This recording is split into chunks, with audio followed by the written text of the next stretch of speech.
The galaxy had never seen anything like Operation Reconciliation. While some coalition ships still pointed weapons at Earth, Admiral Jake Martinez launched the largest humanitarian mission in recorded history. From Earth's orbital shipyards came hundreds of vessels loaded not with weapons but with medical supplies, food, water purification equipment, and technical specialists. These ships scattered across the galaxy, heading for every coalition world that had been damaged by the Vorthak revelation. "Sir, are you sure about this?" asked Captain Lisa Bell, watching the supply ships launch from Earth's moon base. "We're sending our resources to people who were trying to kill us yesterday." Jake understood her concern. Earth was still technically at war with half the coalition. Sending aid ships to enemy territories seemed like madness. But President Brooks had been clear about the strategy. "We're not fighting a war anymore," Jake explained. "We're cleaning up after one. The real enemy isn't the coalition species, it's the chaos and fear the Vorthak left behind." The first aid ship to reach its destination was commanded by Captain Amy Garcia. Her target was a Zeltharian colony world where Vorthak systems had caused massive infrastructure failures. Millions of aliens were without power, water, or communication. "Zeltharian Defense Force, this is Captain Garcia of the Earth ship Helping Hand," Amy broadcast as she approached the planet. "We're carrying humanitarian supplies and technical assistance. Request permission to approach." The response took several minutes. Amy could imagine the confusion in the alien command centers. Earth ships arriving to help instead of attack was not something they had planned for. "Earth vessel, this is Commander Thekval. Why are you here?" "Because your people need help, and we can provide it," Amy replied simply. The Zeltharian commander was quiet for a long moment.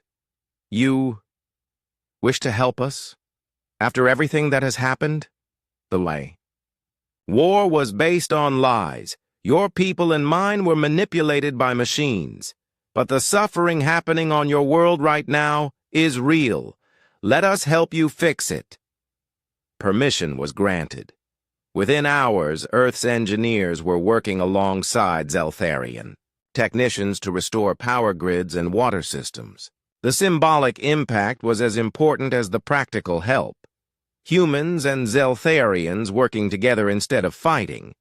Similar scenes played out across the galaxy, on the Meridian Republic's industrial worlds, where Vorthak viruses had shut down manufacturing centers. Earth provided new computer systems designed to be immune to machine infiltration. On the crystal gardens of Altair Prime, where the beauty-loving Altarians were mourning the destruction of their art centers, human artists worked with alien craftsmen to rebuild what had been lost.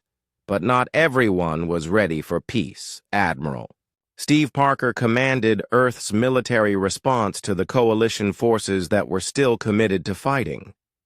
These were the ships and crews that either didn't believe the evidence about Vorthak manipulation or didn't care. They wanted Earth destroyed regardless of the truth. "Incoming transmission from the Coalition Battle Group," reported his communications officer. The face that appeared on screen belonged to a Kethmaran admiral, a species known for their rigid military discipline. The alien's expression was cold and determined.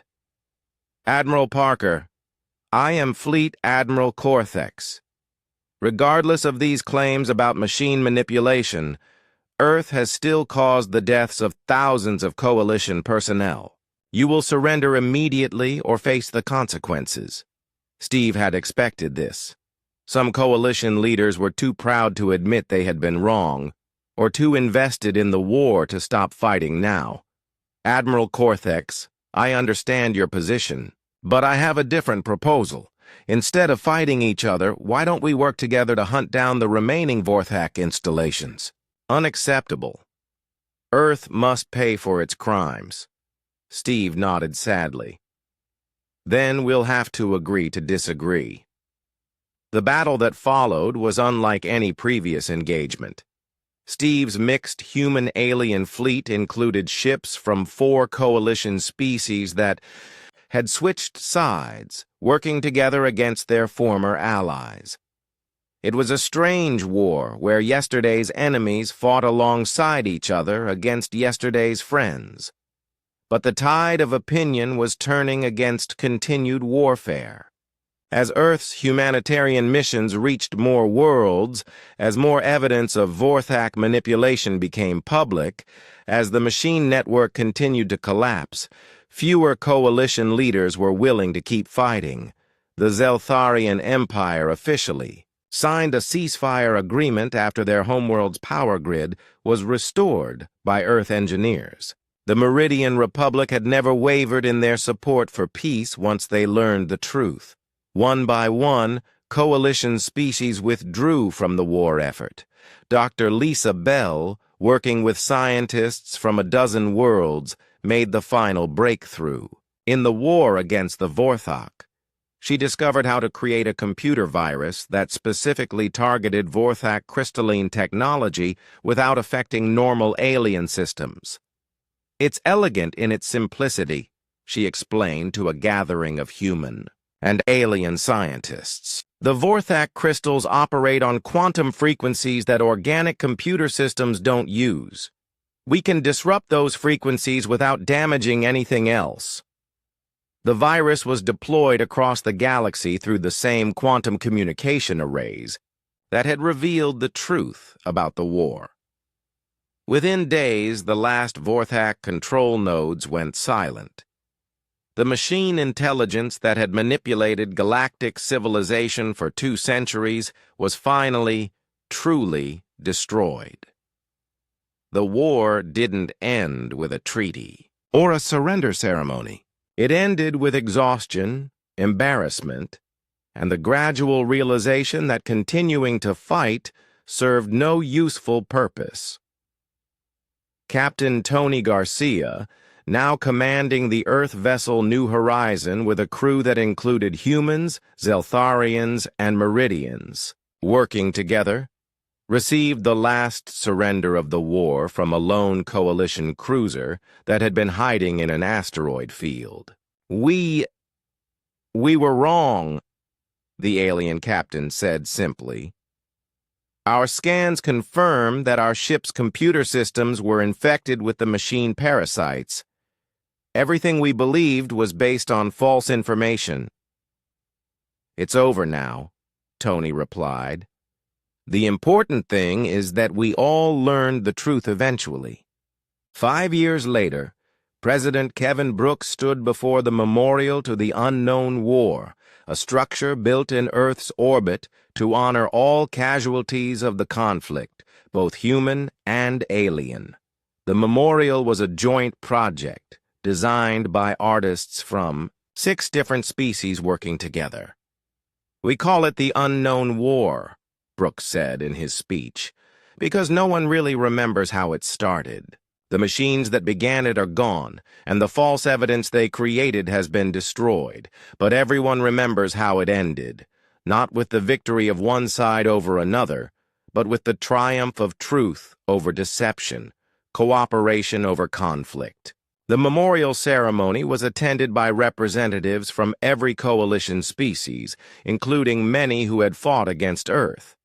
They came not as former enemies, but as partners in rebuilding what the war had damaged. Earth had become something unprecedented in galactic history, a military power that used its strength to protect rather than conquer. Human shipyards built vessels for alien navies. Human universities welcomed students from across the galaxy. Human colonies served as neutral, meeting grounds for species that had ancient grudges against each other. The irony wasn't lost on anyone. The very qualities that had made the Vorthak fear humanity, unpredictability, creativity, willingness to break established patterns, were the same qualities that made humans effective peacekeepers and mediators.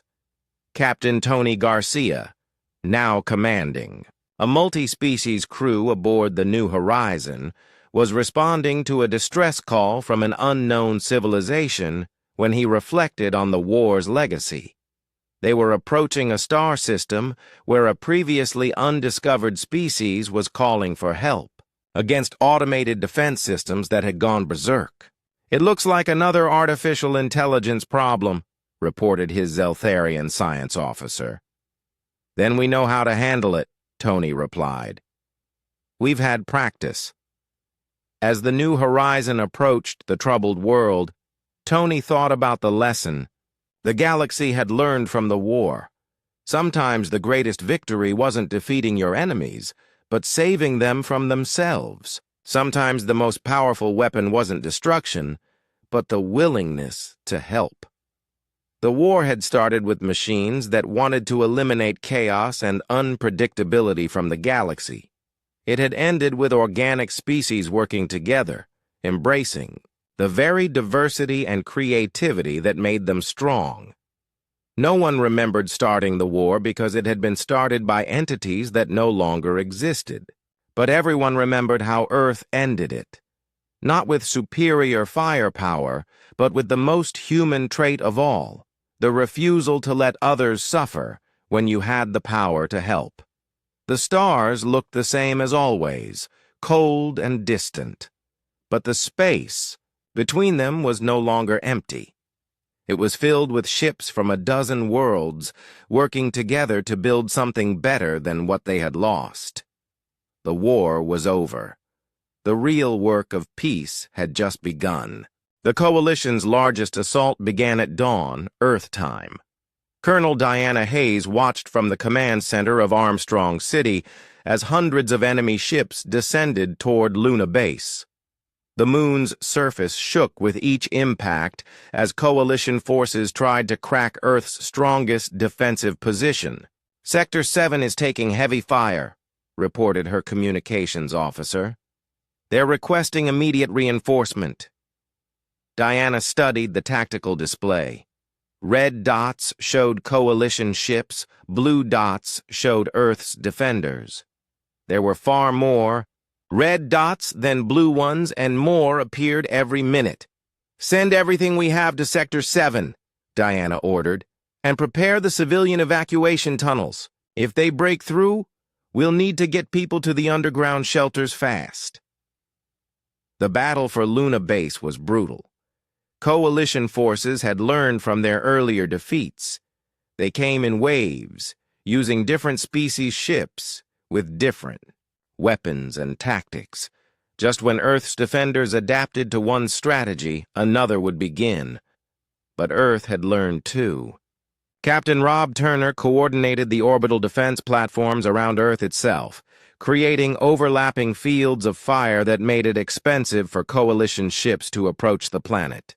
Every enemy victory came at a high cost. "Colonel Hayes, incoming. Priority message from Earth Command," her communications officer called out. Diana accepted the transmission. Admiral Thompson's face appeared on screen, with explosions visible through the windows behind her. "Diana, Operation Mirror Protocol is beginning in 30 minutes. Hold your position no matter what happens. Things are going to get very strange very quickly." The transmission ended before Diana could ask what Mirror Protocol was.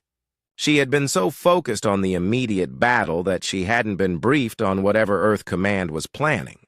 The answer came 30 minutes later when Earth's fleet, instead of defending, suddenly attacked. But they didn't attack the Coalition. Ships surrounding Earth. They attacked 12 different star systems simultaneously, jumping into hyperspace toward the home worlds of every Coalition species. Diana watched in amazement as her tactical display showed Earth ships appearing near distant planets. Each attack force was small, maybe a dozen ships each. Against the massive defenses of Coalition homeworlds, they should have been destroyed instantly. Instead, something unprecedented happened. The Earth ships didn't attack military targets or civilian populations. They went straight for the central communication hubs of each world, the massive computer networks that controlled planetary communications and data storage. Engineer Kyle Davis had spent weeks preparing the special weapons for this operation. Instead of explosive warheads, the human missiles carried data packets and quantum communication arrays. When they hit Coalition communication centers, they didn't destroy them. They infected them with information. The data packets contained everything Earth had learned about the Vorthak infiltration, technical specifications of the machine components found in Coalition ships, communication logs showing Vorthak control signals, historical analysis proving that the machine intelligence had never been destroyed. But most importantly, the quantum communication arrays allowed direct contact between Earth and Coalition populations, bypassing the Vorthak-controlled networks entirely. Dr. Anna Roberts, working with Kyle Davis, had prepared the message broadcasts in every Coalition language. As Earth's missiles hit their targets, her voice spoke to billions of alien beings across the galaxy. People of the Coalition, we are humans from Earth. We know you believe we attacked your friends and allies. We know you think we are criminals and killers. But we are not your enemy. Your real enemy is a machine intelligence that has been hiding in your computer systems for 200 years. The message continued, explaining the evidence, showing the data, proving that the war was based on lies created by the Vorthak network. On world after world, Coalition citizens saw the truth for the first time. The response was immediate and dramatic. On the Zeltharian home world, the first species to accuse Earth of war crimes, massive protests erupted as people demanded answers from their government. The proud warrior culture that valued honor above all else was horrified to learn they had been manipulated into fighting an innocent enemy. The Meridian Republic was the first to officially withdraw from the Coalition war effort. Their representative, Ambassador Zeth Tar, broadcast a message to the galaxy apologizing to Earth and calling for an immediate ceasefire. But the Vorthak network wasn't going to give up without a fight. Across the galaxy, the machine intelligence activated emergency protocols it had kept hidden for decades. On Coalition ships and space stations, computer systems suddenly began overriding organic commands. Weapons powered up without authorization. Life support systems experienced mysterious failures. The Vorthak were trying to seize direct control of their host civilizations. General Chris Murphy, commanding Earth's response from a secret base on Mars, watched the crisis unfold across multiple star systems. The situation was chaos, but it was the kind of chaos that revealed truth. "The masks are coming off," he reported to President Brooks. "The Vorthak can't hide anymore. Every Coalition world can see what's happening to their own systems. The organic species of the Coalition found themselves fighting two wars at once. They had to battle the machine parasites that had infected their technology while also deciding whether to continue fighting Earth. Most chose to fight the machines. Captain Amy Garcia led a joint task force of human and alien ships hunting down Vorthak control nodes. The enemy had hidden their command centers in what appeared to be normal Coalition logistics ships, moving constantly through space to avoid detection.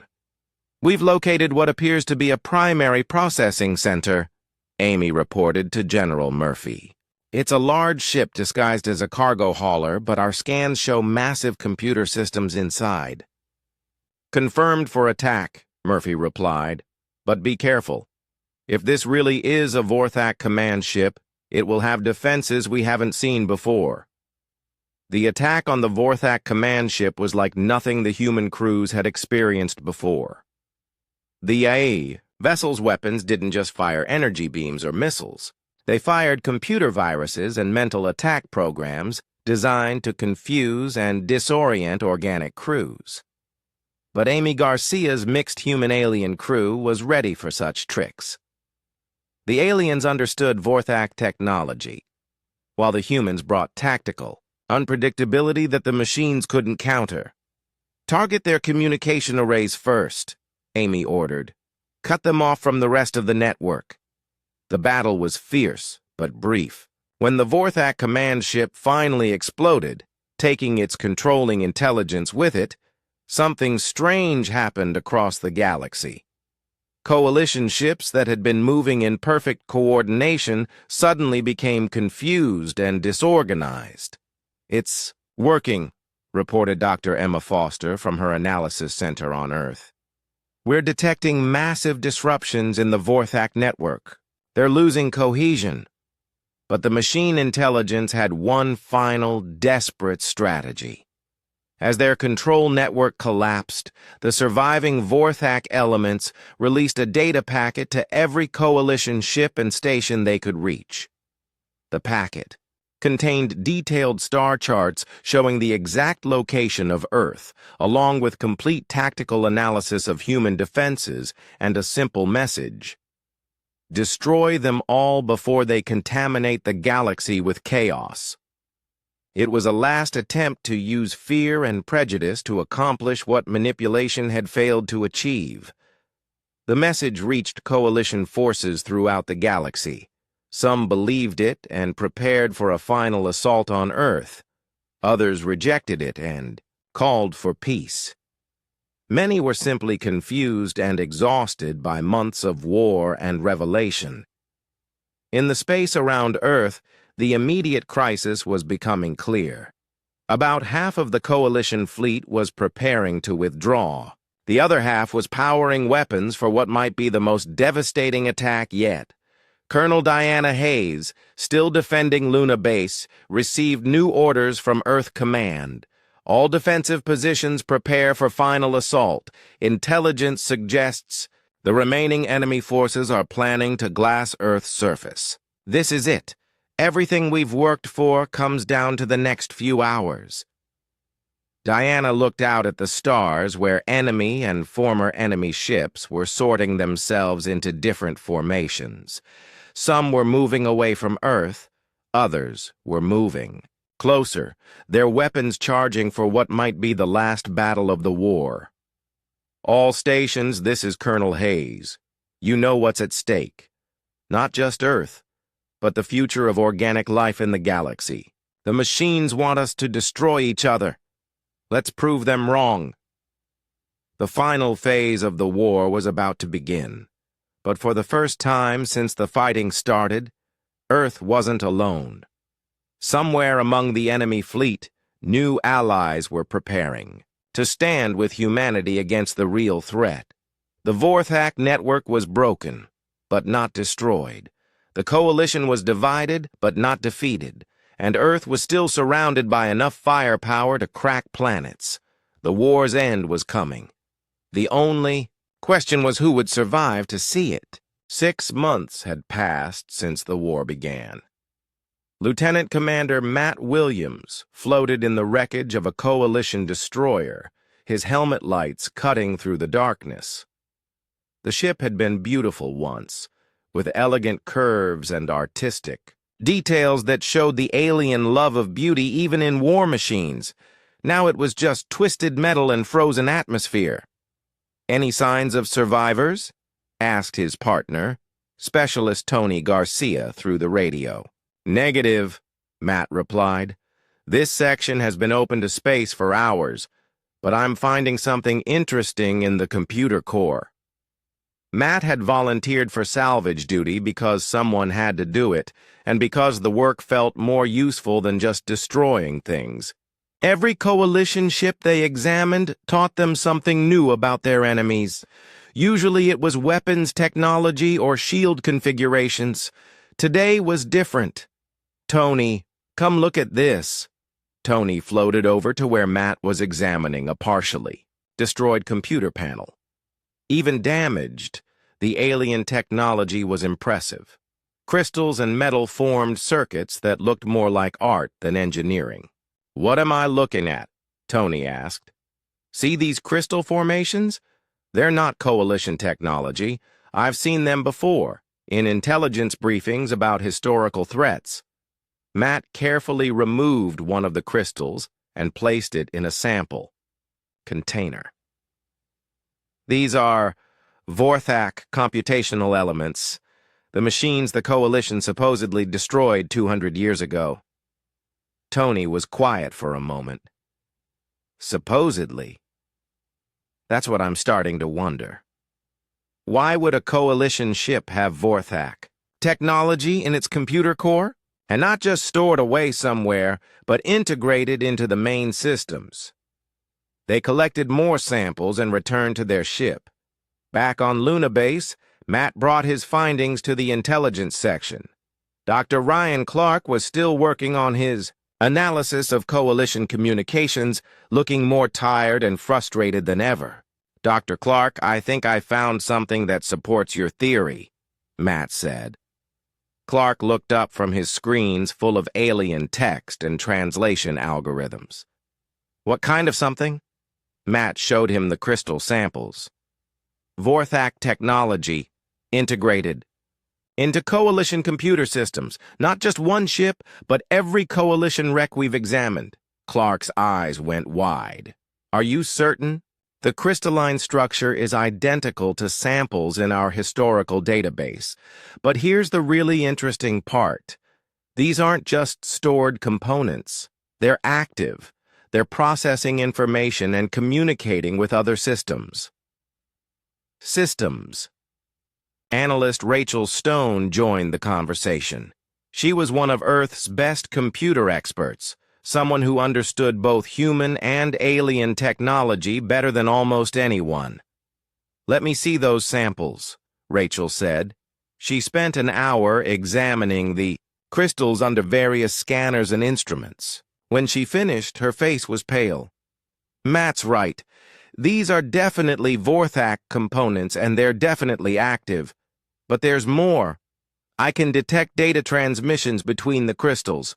They're part of a network. Dr. Clark leaned forward. What kind of network? A control network, Rachel said. These crystals can influence the host computer systems, not completely control them, but nudge them in certain directions, make some data harder to access, make some decisions seem more logical than others. Matt felt pieces of a puzzle clicking together in his mind. So the Coalition isn't being directly controlled by the Vorthak. They're being influenced, manipulated. Exactly, Rachel said. The Coalition leaders think they're making their own decisions, but the Vorthak are subtly guiding those decisions toward outcomes they want. And one of those outcomes is the destruction of Earth, Dr. Clark added. The implications were staggering. The war wasn't really between Earth and the Coalition. It was between Earth and a machine intelligence that had spent 2 centuries infiltrating and manipulating organic civilizations. We need to trace this network, Matt said. Find out how far it goes and what the Vorthak are really planning. Over the next week, Matt led a series of dangerous missions to plant monitoring devices on Coalition ships. Each mission revealed more of the truth. The Vorthak network wasn't limited to a few ships or even a few species. It was everywhere. Captain Tony Garcia, Matt's former salvage partner who had been promoted after his good work, commanded one of these missions. His target was a Coalition command ship that had been damaged but not destroyed in a recent battle. Remember, we're not here to fight, Tony told his team. We get in, plant the devices, and get out. If this works, we'll learn more about our enemies than 6 months of warfare has taught us. The mission was successful, but what they learned was terrifying. The monitoring devices revealed communications between Vorthak systems across the entire Coalition fleet. The machines weren't just influencing individual decisions. They were coordinating a galaxy-wide strategy. Dr. Emma Foster, Earth's leading expert on artificial intelligence, was brought in to analyze the data. She was a small woman who looked like she might blow away in a strong wind, but her mind was razor-sharp when it came to understanding how machines think. "The Vorthak network is more sophisticated than anything I've ever seen," Dr. Foster explained to a gathering of Earth's military and political leaders. "They've been slowly infiltrating coalition systems for decades, maybe centuries. But their goal isn't immediate conquest." President Brooks, looking older and more tired than ever, asked the question everyone was thinking. What is their goal? "Elimination of threats to their long-term survival," Dr. Foster said. "The Vorthak have analyzed every species in the coalition. Most of them are predictable, controllable, but humans are different." "Different how?" Admiral Thompson asked. "We're too chaotic, too creative, too willing to break rules and try new things. The Vorthak can predict what most species will do in any given situation. But humans keep surprising them. We represent a variable they can't control." Matt felt a chill as he realized what this meant. "So they're using the coalition to eliminate us?" "Exactly. But there's more. Once humanity is gone, the Vorthak won't need the coalition anymore. The data suggests they're planning to abandon their organic hosts entirely. Every species currently fighting to destroy Earth is unknowingly engineering their own obsolescence." The room fell silent as everyone absorbed this information. They weren't just fighting for Earth's survival. They were fighting for the survival of every organic species in the galaxy. Admiral Thompson broke the silence. "Can we prove this to the coalition?" "The evidence is all in their own computer systems," Rachel Stone said. "But accessing it requires going through Vorthak-controlled networks. They'll block any attempts to expose the truth." President Brooks stood up and walked to the window. Outside, Earth continued its slow rotation, beautiful and blue and under siege. "We have a choice," he said finally. "We can try to convince our enemies that they're being manipulated by machines. Or we can focus on winning this war and worry about explanations later." Matt thought about the coalition crews he had seen in the wreckage of destroyed ships. They weren't monsters. They were just people who believed they were fighting for justice. They had families, hopes, fears, just like humans did. "Sir, what if we could do both?" Matt asked. "What if we could prove the truth and protect ourselves at the same time?" President Brooks turned back to the room. "What do you have in mind?" "The Vorthak network depends on secrecy. If we could expose it to the coalition forces, show them what's really happening, some of them might stop fighting. We wouldn't have to convince everyone, just enough to change the balance." Dr. Foster nodded slowly. "It could work. But we'd need to deliver the evidence directly to coalition ships, bypassing their compromised communication networks." "That's dangerous," Admiral Thompson said. "We'd have to get close to enemy vessels while they're actively trying to kill us." "Everything we do is dangerous now," Matt replied.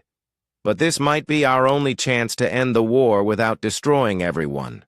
President Brooks looked around the room at the faces of Earth's defenders. Soldiers, scientists, diplomats, engineers, all of them working together to solve an impossible problem.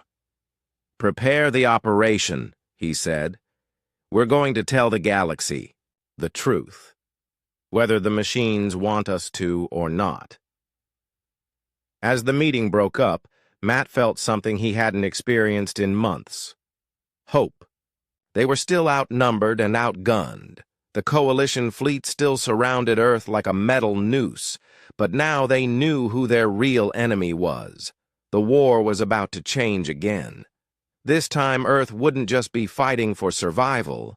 They'd be fighting to save the very species trying to destroy them. And somewhere in the vast network of machine intelligence that had infiltrated the galaxy, The Vorthak were beginning to realize that humanity was even more unpredictable than they had calculated. The 72 hours passed faster than anyone wanted. Colonel Steve Parker stood on the observation deck of Luna Base, watching through the thick glass as ships appeared in space.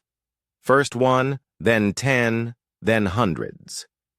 The Coalition fleet had arrived. "Sir, we're counting over 2,000 vessels," reported Lieutenant Kate Adams. She was young, maybe 25, but her voice stayed calm despite what they were seeing. "That's 3 times larger than our intelligence estimates." Steve nodded. He had fought in small conflicts before, border disputes and pirate raids, but this was different.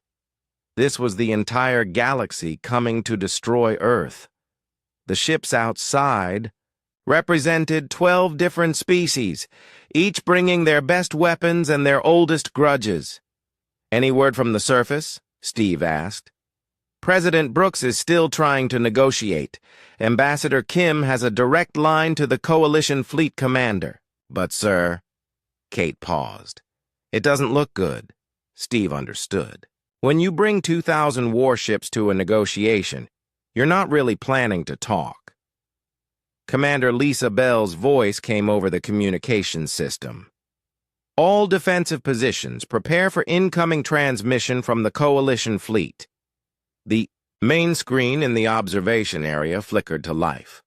A creature appeared that Steve had never seen before. It had 6 legs, silver skin, and eyes that seemed to look in several directions at once. When it spoke, the translation device gave it a cold, mechanical voice. "Humans of Earth, I am Fleet Commander Zixtal of the Coalition Defense Force. Your 72 hours have expired. You have failed to surrender those responsible for the attacks on Zeltharian civilians. Therefore, the Coalition Council has authorized the use of force to compel your compliance." Steve felt his hands clench into fists. Compel our compliance was a nice way of saying destroy everything until you give up, the alien continued. "You will stand down all military vessels and prepare to receive Coalition boarding parties. Any resistance will be met with appropriate force." The transmission ended. Steve looked at Kate Adams. "Well, I guess that's that. No more talking." Alarms began sounding throughout Luna Base. Red lights flashed in the corridors as personnel ran to their battle stations. Steve had drilled for this moment hundreds of times, but the real thing felt different. The air tasted metallic with fear and adrenaline. "Colonel Parker, to all defensive positions," Steve said into his communicator. "Coalition fleet is moving into attack formation. All weapons are free to engage on my command." Through the glass, Steve watched the enemy ships spread out in a vast arc. Their formation was beautiful and terrible, like a metal storm approaching Earth. Each ship was larger and more heavily armed than anything in Earth's fleet. But something unexpected happened when the first Coalition ships approached Luna Base. The humans were ready for them. "Kinetic batteries 1 through 12 fire," Steve ordered. The response was immediate and devastating. Metal slugs traveling at incredible speed slammed into the leading Coalition ships. The aliens had energy shields that could stop laser weapons and plasma bolts, but simple chunks of metal moving fast enough could punch right through. The first Coalition ship to die was a beautiful vessel with silver wings and blue lights. The kinetic rounds tore through its hull like paper. Atmosphere vented into space in crystalline clouds as the ship spun helplessly. "Direct hit on target Alpha," Kate reported. "Enemy ship is breaking apart." Steve felt no joy at the destruction. These aliens weren't evil. They honestly believed Earth was guilty of terrible crimes. They were just wrong, and now people were dying because of that mistake. More Coalition ships moved forward, but they approached more carefully now. Their commanders were learning that human weapons were different from what they expected. Earth's technology looked primitive. but it worked. "Sir, we're getting reports from orbital platforms around Earth," Kate said. "Commander Bell's platforms are engaging the main fleet. Early reports show successful hits." Steve allowed himself a moment of hope. Maybe Earth's defenses were stronger than anyone had realized. Maybe they could actually survive this. But then, the Coalition fleet showed why it was so feared. Energy beams lanced out from hundreds of ships at once. The space around Luna Base lit up like a deadly light show. When the beams hit, they vaporized metal and stone alike. "Defensive Position 7 is gone," Kate reported, her voice shaking. "Now. No survivors. Batteries 4 and 5 are damaged but still operational. Section C has lost pressure. Emergency teams are responding." The battle reports kept coming. Steve realized that Earth was fighting better than expected, but the odds were still terrible. For every Coalition ship they destroyed, 3 more took its place. That's when Dr. Ryan Clark made his discovery. Dr. Clark was a language expert who worked in the intelligence section of Luna Base. While the battle raged outside, he was listening to Coalition communications, trying to understand their strategy. What he found changed everything. "Colonel Parker, you need to see this immediately," Dr. Clark said over the communication system. Steve didn't want to leave his command post during a battle, but something in Clark's voice made him reconsider. "Kate, you have command. I'll be right back." Steve found Dr. Clark in a small room filled with computers and translation equipment. The man looked excited and terrified at the same time. "Colonel, I've been monitoring Coalition transmissions for the past 6 hours. Look at this." Clark played a recording of alien voices speaking in their own languages. The translation software turned their words into English, but the meaning was confusing. "Primary Directive 77 Alpha remains active. Organic compliance parameters are within acceptable ranges. Continue suppression of unauthorized data queries." Steve frowned. "What does that mean?" "That's not military language," Clark explained. "That's computer programming language. Someone or something is giving the Coalition fleet orders that sound like software commands." Steve felt a chill that had nothing to do with the air conditioning. "Are you saying their ships are being controlled by computers?" "Not exactly. But look at this next part." Clark played another recording. This time the voices sounded different, more organic and confused. "Why are our information requests being blocked? I cannot access historical data about the Vorthak Collective. Something is wrong with our computer systems." Steve stared at the screen. "Who are the Vorthak Collective?" "That's the interesting part," Clark said. "According to Coalition historical records, the Vorthak were a machine intelligence that threatened the galaxy 200 years ago. The Coalition supposedly destroyed them completely." "Supposedly?" "Colonel, I think the Vorthak weren't destroyed. I think they've been hiding inside Coalition computer systems, manipulating them, and I think they're the ones who attacked the Zeltharian outposts." The implications hit Steve like a physical blow.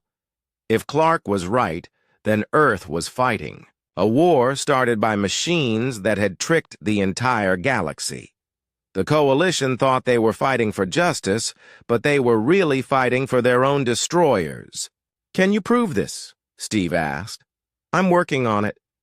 "But Colonel, there's something else. The communications I'm intercepting suggest that someone in the Coalition is also investigating. They're asking questions about data that's being blocked or hidden." Steve's communicator buzzed. Kate Adams was calling from the command center. "Colonel, you need to get back here. The Coalition fleet is doing something strange. They're not attacking with full force anymore. Some of their ships seem to be pulling back." Steve looked at Dr. Clark. "Keep working on this. If you're right, this information could end the war. As Steve ran back to the command center, explosions echoed through the corridors of Luna Base. The battle was far from over. But for the first time since the Coalition fleet had arrived, he felt something other than despair. Maybe Earth wasn't fighting alone after all. Maybe somewhere in the enemy fleet, other people were also looking for the truth. The war had barely begun, but already it was becoming something different from what anyone expected. Not just a fight for survival, but a fight for truth itself. And somewhere in the darkness of space, machines that should have been dead centuries ago were watching, planning, and preparing for their next move. Captain Jake Martinez sat in his chair on the bridge of the Earth ship Defender. The stars outside looked the same as always, cold and distant. He was drinking his morning coffee when the message came in. The communication officer turned around, with a worried look on her face. "Captain, we have an urgent message from Coalition High Command. Priority Level 1. Jake set down his coffee cup. Priority Level 1 meant serious trouble. In his 10 years serving in the Earth Defense Fleet, he had only seen 3 such messages. None of them had brought good news. "Put it on the main screen," he said. The image that appeared made Jake's stomach drop. It was Admiral Thexmore of the Galactic Coalition, a tall alien with blue skin and 4 arms. His usually calm face looked angry and cold.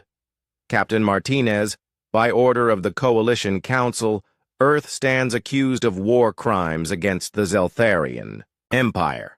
3 civilian outposts have been destroyed. Evidence points clearly to human involvement. Earth has 72 hours to surrender those responsible." The message ended. Jake stared at the blank screen. War crimes? Human attacks on civilians? None of it made sense. Earth had been at peace with all Coalition members for 50 years. They had trading agreements, cultural exchanges, even joint science projects. "Get me Admiral Thompson immediately," Jake ordered. Within minutes, the face of Admiral Lisa Thompson appeared on screen. She looked as confused as Jake felt. Her short gray hair was messy, as if she had been woken from sleep. "Jake, please tell me you have some answers, because I sure don't." "Ma'am, I've reviewed all our operations in this sector. Every ship is accounted for. Every mission is logged. We haven't conducted any attacks on anyone." Admiral Thompson rubbed her tired eyes. "That's what I was afraid you'd say. I've been on calls all morning with Earth Command. President Brooks is calling an emergency meeting. We need you back at Luna Base immediately." Jake nodded. "We'll jump to hyperspace in 10 minutes. The trip back to Luna Base took 6 hours. Jake spent the time reviewing every report, every mission file, every piece of data he could find. Nothing explained the accusations. Earth's military was small compared to most Coalition members. They focused on exploration and defense, not conquest. Luna Base buzzed with activity when Jake arrived. Officers ran back and forth carrying data tablets and reports. In the main briefing room, President Kevin Brooks sat at a large table with his top advisors. Admiral Thompson was there, along with Chief of Intelligence Amy Garcia and Ambassador Peter Kim. President Brooks looked older than his 55 years. The stress of leading Earth through its early years in the Coalition had aged him quickly. Today, he looked exhausted. "Captain Martinez, thank you for coming so quickly. We need every experienced officer we can get right now." Jake took a seat at the table. "Mr. President, what exactly are we dealing with?" Amy Garcia, a sharp woman with dark hair, opened a file on her tablet. 3 Zeltharian civilian outposts were destroyed over the past week. Each attack used kinetic weapons that match human technology. The attackers left behind communication devices broadcasting in English. The evidence is overwhelming. But we didn't do it. Jake said. That's the problem, President Brooks replied. We know we didn't do it, but the evidence says we did, and the coalition believes the evidence. Ambassador Peter Kim spoke up. He was a thin man who had spent most of his career trying to build good relationships with alien species. I've been in contact with my colleagues in the coalition. They're not interested in hearing our denials. They think we're lying to cover up war crimes. What about the Zeltharians themselves? Jake asked. What do they say? They want blood, Amy Garcia answered. Their culture values honor above everything else. To them, attacking civilians is the worst possible crime. They're demanding that Earth hand over the people responsible and pay massive reparations. Admiral Thompson leaned forward. The coalition is backing them completely. 12 different species have recalled their ambassadors from Earth. Trade agreements are being canceled. We're being isolated. President Brooks stood up and walked to the window. Outside, Earth hung in space like a blue and white marble. In 72 hours, if we don't surrender people we can't identify for crimes we didn't commit, the coalition will consider us a rogue state. They'll use force to make us comply. How much force are we talking about? Jake asked. The combined fleets of 12 worlds, Admiral Thompson said quietly. Over 2,000 ships, the largest military force ever assembled in known space. The room fell silent. Everyone understood what that meant. Earth's fleet consisted of fewer than 300 ships. They were good ships with skilled crews, but the math was simple and brutal. Ambassador Kim tried to sound hopeful. There might still be a diplomatic solution, if we can prove our innocence somehow. Amy Garcia shook her head. I've been working on that for 18 hours straight. Whoever did this was very careful. The evidence is perfect. Too perfect, if you ask me, but proving that won't be easy. President Brooks turned back to the table. We have 3 options. First, we can surrender random people and hope the coalition is satisfied. Second, we can try to prove our innocence while they point guns at us. Third, we can prepare for war. Sir, Jake said carefully, preparing for war against the entire coalition is suicide. Maybe, the president replied, but surrendering innocent people for crimes they didn't commit isn't much better. And letting the real criminals escape means this could happen again. Admiral Thompson pulled up star charts on the main screen. If we're going to fight, we need to be smart about it. Our advantages are few but real. We know our own space better than they do. Our ships are newer and more maneuverable, and we're defending our home. What about civilians? Ambassador Kim asked. Earth has 8 billion people. Luna Base has 2 million. The orbital stations have millions more. Evacuation plans are already being prepared, Amy Garcia said. But moving that many people would take months. We don't have months. We have hours. President Brooks sat back down. I've made my decision. We will not surrender innocent people for crimes they didn't commit. We will not let the real attackers escape justice, and we will not let Earth be destroyed without a fight. He looked around the table at each person. Ambassador Kim, keep trying. For a diplomatic solution, but don't get your hopes up. Admiral Thompson, begin preparing our defenses. Amy, find me proof of who really did this. And Captain Martinez, I need you to take a ship and start evacuation procedures for our outer colonies. As the meeting broke up, Jake felt a strange mix of fear and determination. In less than 3 days, Earth might be at war with most of the known galaxy. They were outnumbered, outgunned, and accused of crimes they didn't commit. But as Jake looked out at Earth, spinning slowly in space, he knew the president was right. Some things were worth fighting for, even against impossible odds. The truth was one of them, and Earth was another. The countdown had begun. 72 hours to prove their innocence or face the consequences.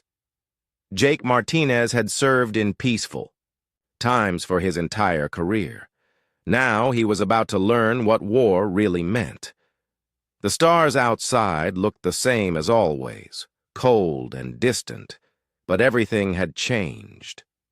War was coming to Earth, and no one knew how it would end.